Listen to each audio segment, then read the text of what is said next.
was a marvel of engineering.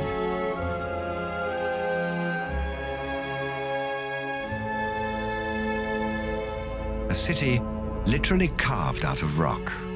Its temples, houses, and the royal citadel stretched over an area of 400 acres, much larger than ancient Troy or Athens.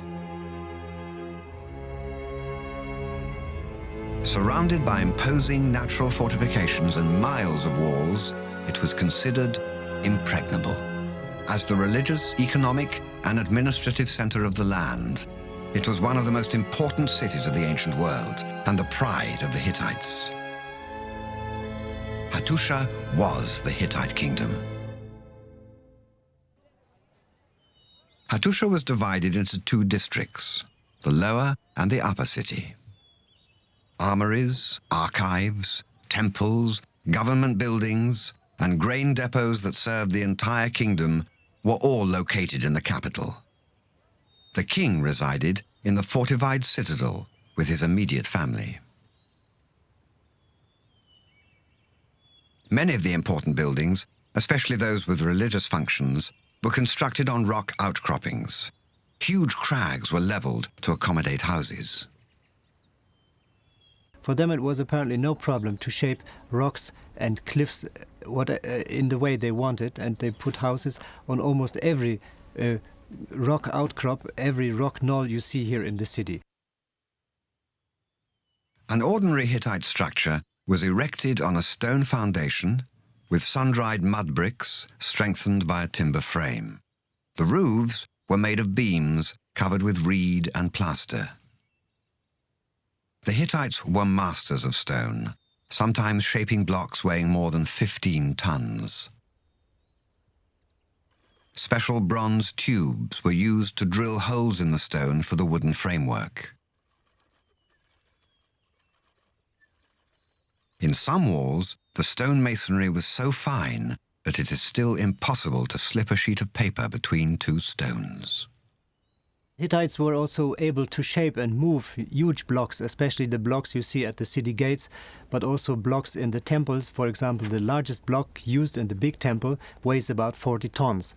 And they were able to shape them and to move them, most probably with sledges and also with big wooden beams, and moving them slowly, actually the same way as it was done in Mesopotamia and also in Egypt.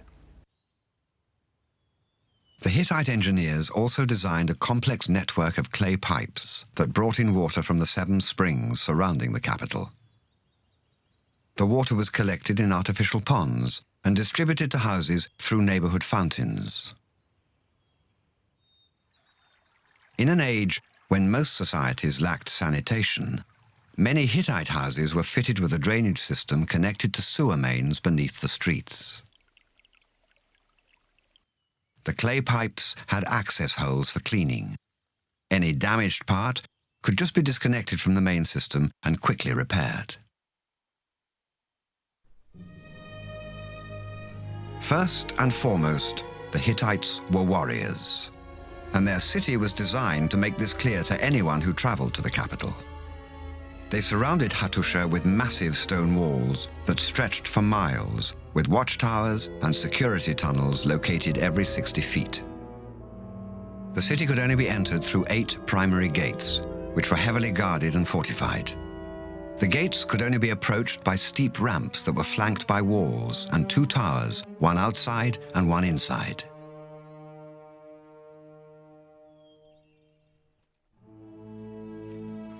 In times of crisis, people living outside the city were brought inside for protection. So strict was Hittite security that after everyone had entered the city, the gates were closed and sealed by local officials every evening.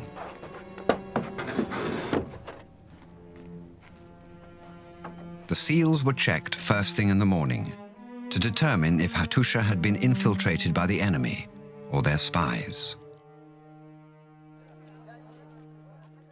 Most of the city's population were employed in temples, the religious and sometimes the administrative centers of the empire. The artisan workshops, the protective deity statues, and the official archives of the kingdom were all located there. Copies of all texts ranging from treaties to prayers were meticulously stored in the royal archives. A king could easily become familiar with past events and refer to his predecessors' exploits. One of the strongest points of the Hittites is their enormous sense of history. The Hittites had a very strong conviction that the present is firmly rooted in the past, and that every decision you now take must be based on the past and will, as such, have, of course, important consequences for the future as well. So they used their archives. Over centuries they kept tablets to be able to consult them, to be able to draw from them for the present. One group of workers in the temples were indispensable to the administration of the kingdom: the scribes. They were the writers and translators of all Hittite documents and were among the king's most important advisors. A scribe was required to spend many years mastering the difficult cuneiform script and the languages that were used in foreign correspondence. By the time they were appointed to the palace, scribes were well versed in many languages, history, and politics. The Hittite state could not have functioned without the activity of the scribe. The scribe kept the records which allowed the king and his officials to perform their duties, both within the human area and over against the gods. A unique glimpse into the personal lives of the scribes can be found at the end of a few official Hittite documents. I say to my dear brother Uzu, may it be well with you, and may the god Ea, king of wisdom, protect you in well-being. Presently, things are going well in your household, and everything is fine in regard to your wife. My dear brother should not worry at all. May my dear brother send greetings back to me. Say to my brother Himuili, in regard to what you wrote me about your sons-in-law, I've taken your point and will speak about it in the palace. A person will go to them and bring them into the presence of His Majesty. Many of these scribes received their early training by copying ancient texts. In addition to local scribes, many were brought in from distant lands like Syria and Babylonia. These people brought with them not only their skills, but also a legacy of myths that formed the core of Hittite literature. Most of these stories have survived thanks to the archives of Hattusha. Though the Hittite writings were influenced by Hurrian and Babylonian myths, they had their own distinct style and themes. Mythical traditions often tell us a great deal about a society's values and customs and traditions, and so too with the Hittites. Abhorrence of incest, the violation of family loyalties and the rules of hospitality, the behaviour of wayward gods, all these find their echoes in Hittite mythology. And with their parade of monsters and battles and the most extraordinary, bizarre sexual couplings, all these things must have had enormous appeal at all levels of Hittite society.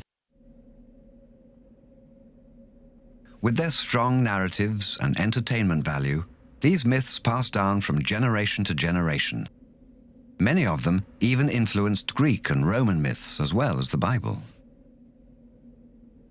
The Hurrian myths translated into Hittite, which are poetic epic, have enormously close links with early Greek poetry. Absolutely unmistakable links, nobody would deny them, to the extent that the early Greek poets must in some way have had contact with these stories of the origin of the kingship of heaven and the battles between the gods, because we have them on the one hand in the Hittite Hurrian versions from Hattusa, and on the other hand they appear in the early Greek poet Hesiod, and indeed as a background to the Homeric epics.